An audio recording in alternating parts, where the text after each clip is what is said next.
შემეცნებით საგანმანათლებლო პროექტი რადიო კინო მზადდება სტუდია კოცის ბაზაზე. პროექტის ხელმძღვანელი კობა ცხაკაია. პროექტის რედაქტორი ნინო ჩხიკვიშვილი. თბილისი 2025 წელი.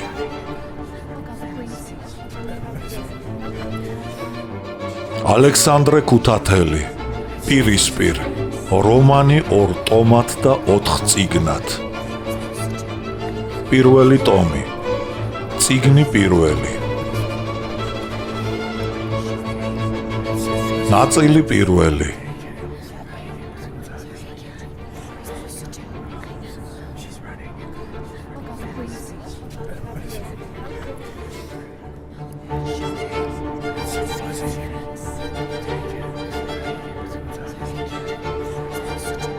ბაბო, მეშვიდე. სარწმუნოებას გაფიცებ, მაგ ძუძუ მკერდი დამალე, მოგჩერები ვარ, მიტყდება გულის წუხილი მალმალე. ხალხური. ბაბო რატომღაც აჩქარებდა სტუმრებს დაწექითო, მაყაშვილები წინა ოთახში მოათავსა, პლატონი, იონა, სტეფანე და კორნელი დარბაზში, ხოლო ტერეზა კი საძინებელ ოთახში. ლოგინზე დაგორებული ოტია ხრინავდა და ხროტინებდა. ხანდახან გაუგებარ სიტყვებს ლუღლუღებდა, შფოთავდა. თითქო მაჯლაჯუნა აწვება და ხუთავსო. ოთახში პატარა ლამპა ბჟუტავდა იისფერი შუქფარით. ბაბომ უჩუმრად გაიარა, მოჩვენებასავით. დაწექი რას დაბორიალობ ამ ნაშვაღამებს, უთხრა ტერეზამ. ბაბო ლოგინზე დაჯდა, გახდა დაიწყო. ოტიამ ამძლავრა ხროტინი. სუნთქვის დროს ხორხი ხრიალებდა და ხანად სალამურივით უსტვენდა ცხვირის მილი. ეს საცოდავი იხრჩება და მაინც არ იშლის ღვინის ძმას. ამოიოხრა ტერეზამ. მას უკან, რაც გლეხებმა ადგილმამული წაგვართვეს და შეგვავიწროვეს, ეს უბედური სულ გალოთდა. უთხრა ბაბომ.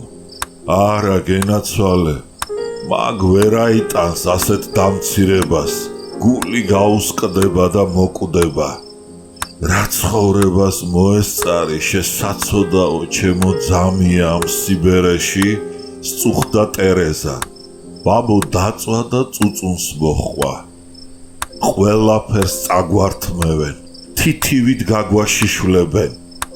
სული მასტიროდი, ერთი შვილი რატომ არ გაგვიჩნდა, რატომ მოგვიძულა და დაგწყევლა ასე იესო მაცხოვარმა მეთქი.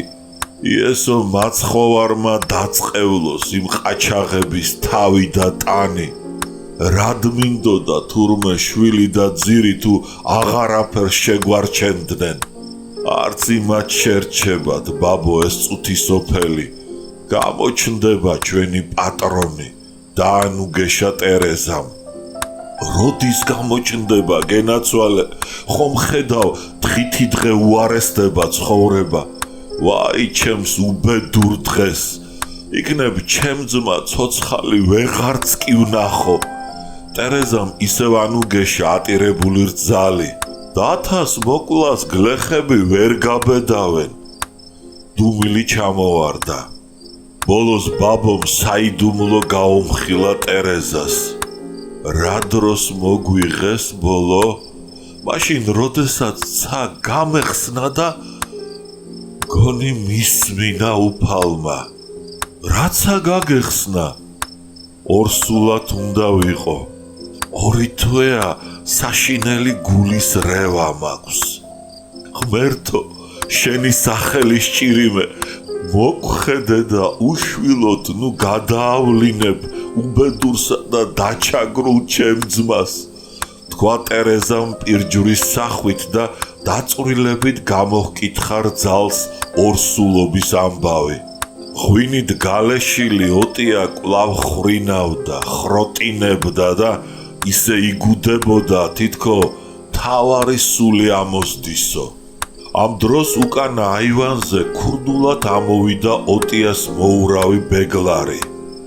ყაჩაღივით აეტუზა სვეტს, ღელავდა, ყურს უგდებდა უბრალო ჩქამის ხმასაც კი.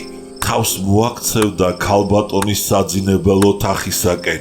მისი დიდრომი თვალები ფოცხვერის თვალებივით ანათებდნენ ბნელ ღამეში და რო იქვე სათიფთან აღმართულ მთის ზემოთ ღრუბელი გაირღვა და ვარსკვლავებმა უმატეს ციმციმს, აივანზე ყაბალახით თავწაკრული უცნობი გამოვიდა. ხელი ჩასჭიდა ბეგლარს, ნაბადი მოხურა და კიბეზე ჩაირბინა. წელზე ხანჯალი შემოარტყა და მაუზერი დაჰკიდა. ისინი ცხელზე შესხდნენ. თქარათქურით გაიარეს მდინარე და აჯამეთის ტყეში შევიდნენ. სოფელს ეძინა. მამლის ყივილი ისმოდა მხოლოდ, ბნელი ღამე იყო. გარღვეულ ღრუბლებში აქა-იქ ჩანდა ცა და თითო ოროლა ვარსკვლავი შუქს ვერ ახფენდა დედამიწას. ცხენები შეკრთნენ, ფრუტუნი იწყეს.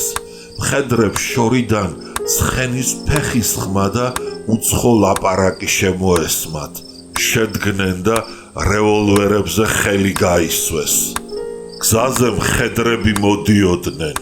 როდესაც მოწინავენი გზის მოსახვევში შეჩერებულ ცხენოსნებს გაუსწორდნენ, უმალვე იშიშვლეს რევოლვერები.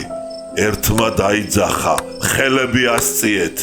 ბეგლარმა იცნო გალაქტიონ გელაშვილი და უპასუხა, ბეგლარი ვარ გალაქტიონ, გამარჯობა. გალაქტიონი, რაჟდენი და გიორგი აბესაძე ახლოს მივიდნენ. ნაბად წამოხურულის ვინაობა გამოჰკითხეს. მაშინვე ვაშკაცური ხმა გაისმა. ადგილმამული წაიღეთ, რაც დაგვრჩა იმის წართმევასაც გვპირდებით. გოჯასპირ არ წაგვართმევდა ჩვენ ადგილმამულს, შენ და რაჟდენს რომ არ შეგეგულიანებინათ. რადგან ძალაზეა საქმე, რა გაეწყობა, მიირთვით ბატონო. ძმის მოკლას რაღაც მერჩით, ეს არის კაცობა გალაქტიონ.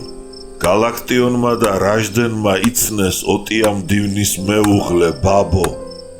წუმწუმით გაანათეს. მხედარს ჩაბალახით ჰქონდა წაკრული თავი, შავი სატინის ხალათი, ლურჯი ფერის დიაგონალის შარვალი და აზიური ჩექმები ეცვა. ვაშკაცურად იჯდა ცხენზე, წარბაზიდული და შავ თვალებს აბრიალებდა. გალაქტიონი გაოცდა და მიუგო. თქვენმა ძმამ აგვაწიოკა, ჩამოხრჩობას გვიპირებდა. ჩვენ კი დავიჭირეთ, ციხეში ჩავსვით და არავის არ მოუკლავს. დღეს თუ არა ხვალ მოკლავთ. ხვალ ქუთაისში გავგზავნით. რას ერჩით დათას? ის კაცი ჯარში მსახურობს და თავრობის ბრძანებას ასრულებს. დათა თქვენთან გაზრდილი არაა? როდის იყო იგი თქვენი მტერი, თქვენდალოცვილებო, თქვენ ხომ ჯარში მსახურობდით? თქვენ ხომ თავრობის ბრძანებას ასრულებდით? ჩვენ ამ თავრობის ბრძანებას არ ვასრულებთ. ხომ ხედავთ, შენიშნა გალაქტიონმა.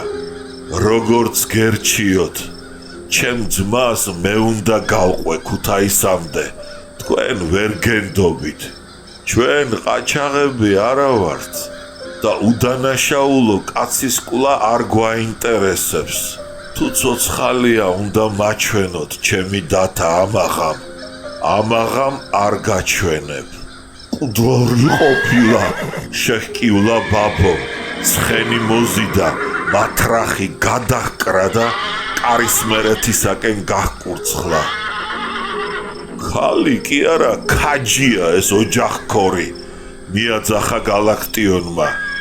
ბეგლარმა უთხრა, გალაქტიონ, მართალი მითხარი, ცოცხალია მაგის ძმა, თუ ცოცხალია, რას უპირებთ? ცოტა ხანს ციხეში ვაყურყუტებთ და თუ დაგვაყენეს, მერე ქუთაისში გადავაგზავნით. დამსჯელი რაზმი დაგნებდათ, დაგუნებდა, იარაღი ავყარეთ და ეკლესიის გალავანში შევრეკეთ. ბეგლარს თავზარი დაეცა, მაგრამ გულში გაიფიქრა, ბოლშევიკებს ძალაუფლება ჩაუგდიათ ხელში და ახლა თავი უნდა მოუქონო, თორემ მეც მომდგებიან და შემავიწროვებენო, ამიტომ თანაგრძნობით ჰკითხა, სხვერპლი არ ყოფილა? მათ მხარეზე 2 მკვდარია და 4 დაჭრილი. ჩვენ კი 1 მოგვიკლეს და 2 მსუბუქად დაგვიჭრეს. ვინ მოკლეს? ლავროსი თოიძე, ბესარიონის შვილი, ჭიპოკონადან? დიახ, მიუგო რაჟდენმა. უი, საწყალი. შეძახა ცხენი ასკუპა და ჭენებით გაუდგა ქალბატონს მოურავი. თავი გამაგდებიე, ბეგლარი თუ არ ყვარობს ბაბოს, თქვა გალაქტიონმა. ის ბებრუცუნა ოტია აბა რას მოერევა ამ ანგეშივით ქალს. დაეთანხმა რაჟდენი. ბეგლარი ტყისპირას დაეწია ქალბატონს. კარისმერეთის აღმართზე ურმის ჭრიალი შემოესმათ. გლეხებს დამსჯელ რაზმთან შეტაკების დროს მოკლული ლავროსი თოიძე მიჰქონდათ ჭიპოკონაში. დაკვერცხალივით ანათებდნენ თვალები ვიწრო გზაზე მომავალ დაფეთებულ ხარებს. თითქო გრძნობდნენ, თუ რა სავალალო ტვირთი მიჰქონდათ ამ ბნელი ღამით სოფელში. მოხუცმა მეურმემ ხარები შეაჩერა. აყირავებულ და იღლიაში ამოჩრილ უღელს დააწვა. ასე გახედა უცნობ ცხენოსნებს. ბეგლარმა რაღაც უთხრა ქალბატონს. ქალმა ნაბად გადაფარებულ გლეხის გვამს დახედა და ჩაილაპარაკა, ჭირსაც წაუღია. რაო? გაოცებით ჰკითხა მეურმემ მეზობელ გლეხს. ჭირსაც წაუღიაო, მიუგო მან. შავად მინაბდული ტყეს დუმდა. ხოლო ჭოტის ხმა ისმოდა შორს, წუხარებით სავსე და როცა ცხენთა ფლოქვების თხარუნი მისწყდა, მეურმე ერდბაშად მიხვდა უცნობი მხედარის სიტყვებს. თქვენი სინსილა და ფესვიც ამოვარდესო, დაიძახა და მაგრად გადაუჭირა სახრე ხარებს. კვლავ აჭრიალდა ურმის შეხურებული და გაუსაპნავი ღერძი აღმართზე. თის ძირას კარისმერეთში აქა-იქ სანთელი ბჟუტავდა. შორს რკინიგზის სადგურის ლამპები ციმციმებდნენ. თაში კარისმერეთში და წინ გაშლილ ველზე ისეთი ღამე და მყუდროება მოფენილიყო, თითქოს სამუდამო ბნელეთი და ძილი შეჰყრია ქვეყანასო. კარისმერეთის ბაზარში არ შესულან ცხენოსნები. ეშინოდათ აჯანყებული რაზმის დარაჯებისა. კირილე მეძმარიაშვილის ბინაზე ლამპა ენთო და ეზოსთან შეჩერდნენ. ვანო მახათაძისა და ნიკო გოცირიძის ბრძანების გარეშე არავინ აჩვენებდა ბაბოს ამაღამ ძმას. პასპინძელო! დაიძახა ბეგლარმა. მაშინვე გაიღო კარები და აივანზე კირილე და რამდენიმე გლეხი გამოვიდნენ. კირილემ იცნო ოტიამდივნის მოურავი და შინ მიიპატიჟა. ბეგლარი და ბაბო ეზოში შევიდნენ. ცხენები სარზე მიაბეს. ოთახიდან ყაყანი ისმოდა. ყველანი მიესალმნენ შემოსულთ, მაგრამ კამათი არ შეუწყვეტიათ. მაღალი გოლიათი, ჩოხაში გამოწყობილი შვახნის კაცი, კავალერიის ოფიცერი, როტმისტრი ნოდარავალიშვილი εδავებოდა ვანო მახათაძეს, ნიკო გოცირიძეს და კირილე მეძმარიაშვილს. ჭიათურის მუშას მიხა ფრუიძეს, შეიარაღებულ გლეხს ფარნა კვესიტაძეს და სხვებს. მილიცია ხომ მოხსენით? თავრობის რაზმი დააპატიმრეთ. ყველგან თქვენი ხალხი ჩააყენეთ. კარგი და პატიოსანი, მაგრამ რას ერჩით ყველა თავადსა და აზნაურს? ყველას რატომ აპატიმრებთ? ბრუნცსა და მართალს აწიოკებთ, სახლ-კარს უნგრევთ და ცეცხლს უჩენთ. ჰკითხა ავალიშვილმა, რატომ ბრუნცსა და მართალს? რისთვის არავინ ახლო ხელი იონას? განა მისი მამა აზნაური არ იყო, მაგრამ იონა ხალხოსანია, სოფლის დამხმარე და მისგან გლეხების შევიწროება არავის ახსოვს. მიუგო კირილემ. იონას ხსენებაზე ნოდარ ავალიშვილი აიმრიზა. თქვენ კარგად იცით, მე იონაზე ნაკლები სამსახური არ გამიწევია ხალხისათვის. 1905 წელს საკუთარი წითელი რაზმი შევადგინე. მეფის მთავრობას ვებრძოდი. ციხეშიც ვიჯექი, მაგრამ დღევანდელ ვითარებაში, როდესაც თვითმპყრობელობა დაემხო და თავისუფალი დამოუკიდებელი ქვეყანა გავხდით, ახლანდელ მთავრობის წინააღმდეგ ბრძოლა ანარქია და ავანტიურაა. ავანტიურა გერმანელი ოკუპანტების შემოყვანა და მათზე ჩვენი ქვეყნის გაყიდვა. მიუგო ძველ ქურთუკში გამოწყობილმა მუშამ მიხა ფრუიძემ, საქართველოს გაყიდვის უფლებას არავინ მისცემს ვინმეს. მას შემდეგ, რაც ჩვენ რუსეთმა მიგვატოვა, ის არ ჯობია გერმანიის მოკავშირე ქვეყანა გავხდეთ. ღელავდა ავალიშვილი, ჭაღარა გარეული ახოვანი კაცი. რა ჯობია, უთქვენოდაც კარგად ვიცით. საქართველოს დღევანდელი დამოუკიდებლობა ეს არის. გერმანელი ხიშტების კავშირი მენშევიკურ მთავრობასთან ბოლშევიკური მუშებისა და გლეხების წინააღმდეგ. მიუგო ლენინის ნათქვამი მიხა ფრუიძემ. მას სად არის ხსნა? ხსნა საბჭოთა ხელისუფლებაშია, რუსეთისა და საქართველოს მშრომელი ხალხის კავშირში, მოუჭრა ფრუიძემ. საბჭოთა ხელისუფლება ჩვენმა ხალხმა არ მიიღო. ხომ ხედავთ, ყველგან დამარცხება განიცადეთ. ახლა ზემო იმერეთის ეს ჩვენი პატარა და მშვენიერი კუთხე გინდათ აოხრდეს და სისხლით მოირწყას? აფრთხილებდა ადგილობრივი ბოლშევიკური ორგანიზაციის წევრებს თავადი ნოდარ ავალიშვილი. მაშ რას გვიბრძანებთ, ბატონო? ჰკითხა ვანო მახათაძემ. მის გამხდარსა და გრძელ კისერზე ძარღვი კომშის ხის წნელივით დაიგრიხა და სისხლით გაიბერა. უმალვე მოაგონდა ნოდარ ავალიშვილს აფხაზავა. შეურიგდეთ უნდა მთავრობას და ხელი აიღოთ აჯანყებაზე. ურჩია ავალიშვილმა. ხალხის გამყიდველებთან ჩვენი შერიგება შეუძლებელია. ჩვენ ბრძოლაზე ხელს არ ავიღებთ. განუცხადა მტკიცეთ ვანომ. დაფიქრდით, მე შვამავალი ვარ და მასეთ პასუხს მთავრობას ვერ გადავცემ. გააფრთხილა ავალიშვილმა. არა, სწორედ ასეთი პასუხი გადაეცით თქვენს მთავრობას. ბრაზით უთხრა ფრუიძემ. რატომ ჩემს მთავრობას? იმიტომ რომ იმ მთავრობას მხარს უჭერენ თავადები, მემამულეები და კონტრრევოლუციონერები. ასე გამოდის, რომ მეც კონტრრევოლუციონერი ვარ? რა თქმა უნდა, ნოდარ ავალიშვილი წამოდგა. გოლიათმა კაცმა დაბალი ბუხრის ქუდი აიღო. ლექსავით გადახოტრელ თავზე ჩამოიფხატა. იარაღს ნაჩვევი დაძაგრული ხელით შეეხო ხანჯლის ტარს და შეჰკივლა. რა თავს სიგდე, ბიჭო შენ?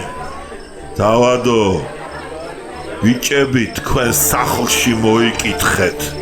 არ დაერიდა მიხა ფრუიძე, ტანმორჩილი, შავგვრემანი, ჯერ უწვერულვაშო მუშა და ბაზუთით გათხუპნული ქურთუკის ჯიბეში ჩაიყო ხელი.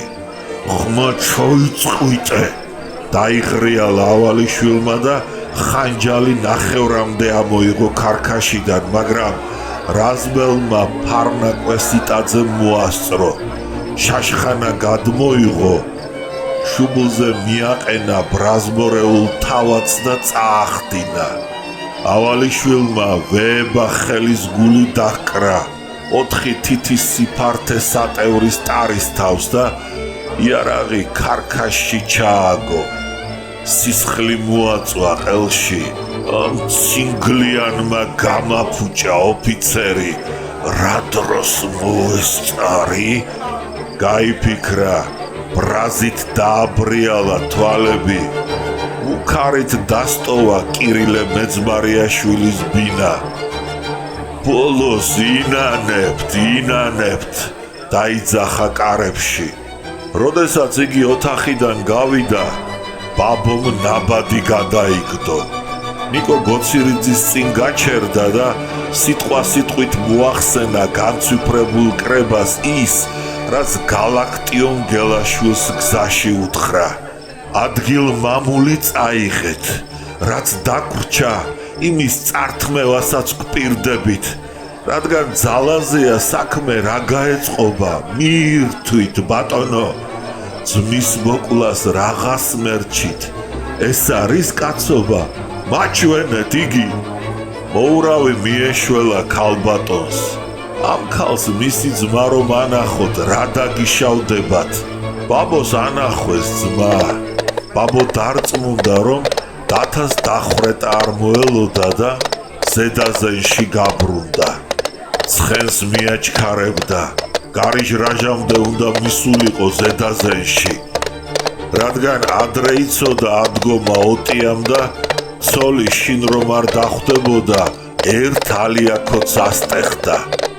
ბაბოს დაცხა, ნაბადი მოიხადა და ბეგლარს გადასცა. ცისკარმა მოატანა. ძლიერ შვენოდა ქალს მამაკაცის ტანისამოსი და ცხენზე ჯდომა, მაღალი მკერდი, სუქანი ბარძაყები, შვართი და წვრილი თითები, ნაზი და თეთრი ხელები ამხელდნენ, რომ იგი ქალი იყო. სხვაფრივ კი ჩაბალახით თავწაკრული მხედარი, კარგი პატივით ჩასუქებულ, ახოვან თავადსა ჰგავდა. მოურავი თვალს არ აშორებდა. აღელვებდა ქალბატონის წელის თანაბარი რხევა, აფუებული მკერდი და ბრიალა თვალთა მეფური ხედვა. ტანში ჟრუანტელი ულიდა, ხახა უშრებოდა და ქვასავით მაგარი კუნთები ეკუმშებოდნენ. ცეცხლი მოედო მოურავს და როცა ბაბომ ხალათის საყელო შეიხსნა, ცხვირსახოცით მოიწმინდა ოფლის სახეზე, მოღერებულ ლამაზ კისერსა და ჩასუქებულ გულმკერდზე. მოურავმა მკლავი რკინის სალტესავით შემოარტყა წელზე. რეტი დაესხა, კისრის ძარღვები თოკივით დაეჭიმნენ და ფოცხვერის მსგავსი მომწვანო თვალები აღენთნენ. ტყეში ქალის კისკისი გაისმა. არავინ დაგვინახოს ამ შუაგზაზე შეგადარეულო, უთხრა მოურავს ქალბატონმა. თვალები დაუბრიალა, კერჩი ჰკრა უღონო მუშტი და განზე გაიწია. მოურავი ისევ მიიჭრა ქალთან და უთხრა, სარწმუნოებას გაფიცებ ქალბატონო, ეს ძუძუმკერდი დამალე ჭკუას დავკარგავ. ჩურჩულებდა მოურავი და ცხენებს ტყისაკენ ახვევინებდა. როგორ დავმალო ბეგლარ, რას ამბობ? ეუბნებოდა ქალი, მაგრამ ბეგლარს უკვე არაფერი აღარ ესმოდა. იგი ცხენიდან ჩამოხტა, ქალს აღვირი გამოსტაცა და ტყეში შეიყვანა. აყალო მიწასავით მოწითალო, ბანჯგვლიანი ხელები მოჰკიდა წელში და ამოდენა ქალი ხურჯინივით გადმოიყო უნაგირიდან. მერე ცხენები დააბა ძირს, ტოტებ დაზნექილ მუხის ქვეშ ნაბადი გაშალა, ზედ ბაბო დასვა და გვერდით მიუჯდა. ხადარიდან აღებული კეცივით მხურვალე ხელის გული შეახო მკერდზე. ქალს ცეცხლი მოეკიდა და თავი გადასწია. თვალები განაბა. ნეტარებით სავსე ღიმილმა გახსნა მისი ბაგე და კბილებმა აჯამეთის ტყის იქით მოახლოებული ცისკარივით გაანათა. მოურავი დააცქერდა. სულთლა დაიმღვრა კაკალი კაცი, ხონიერი მკლავებით მკერდთან მიიზიდა და ტუჩებზე დააცხრა ქალს თითქოს ღვინით სავსე სველსა და მოსავედებულ კულას დაეწაფაო. ულაყი შემოტრიალდა, ბრიალა თვალები მიანათა და ჩაიხვიხვინა. მუხის შტოზე განაბული თრითინა შეკრთა, ისკუპა და ფოთლებმა ხმაურით ჩამოჰყარეს, შხაპუნა წვიმის წვეთების ოდენა ცვარი.